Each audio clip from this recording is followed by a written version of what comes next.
Imidari 5 niyo u Rwanda rwegukanye mu mikino Olympique Africa Games. Imidari 2 ni ya zahabu nawe 3 ni ya bronze. Hadi Janvier niwe wazanye umudari wa zahabu nyuma yo gutsinda irushanwa ry'amagare hamwe na Muvunyi Helman wasiganywe muri metero 400 akaba wa mbere. Minisitiri w'umuco na siporo Uwacu Julien yashimiye abakinyi b'u Rwanda ko bitwaye neza ariko abasaba guharanira intsinzi yisumbuyeho ubutaha.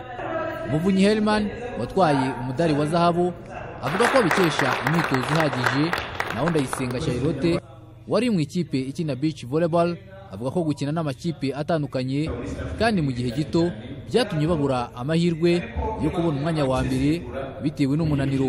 Urebye kugira ngo negukane uyu mudari nta kindi usibye imyitozo, nta kindi kintu nakoresheje usibye imyitozo rwose.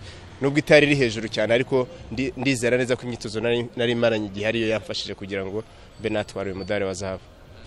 Ikibazo cyabayeho nuko twakinnye match ebyiri zikurikiranye mu isaha imwe.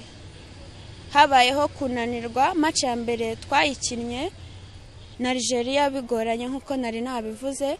Iya kabiri yose yari ama ekipe akomeye ubona ko duhanganye. South Africa yari yaruhutse yakinnye mu gitondo, twe tuza kuva muri match twinjira mu yindi. Ntago ari ubwoba, cyabiteye n'umunaniro. Minisitiri Uwacu Julien yanatangaje ko hari gahunda yo kuzamura abana bakiri bato bakina imikino itandukanye. Hari n'abana bato batangiye gukora imikino itandukanye. Icyo twumvikanye n'abayobozi b'imikino mu mashyirahamwe atandukanye mu mihigo twasinyanye nuko buri mukino ugira gahunda ihoraho yo guteza imbere uwo mukino. Muri iyo gahunda yo guteza imbere umukino rero harimo guhera ku bana bakiri bato bafite impano, tukabafasha tukabashyigikira bakitoza bakitabwaho kugira ngo noneho impano bafite zishusho kuzamuka. Mu mateka y'u Rwanda iyi niyo midari myinshi u Rwanda rubonye mu mikino nyafrika. Kwizera John Patrick, Televiziyo Rwanda, i Kigali.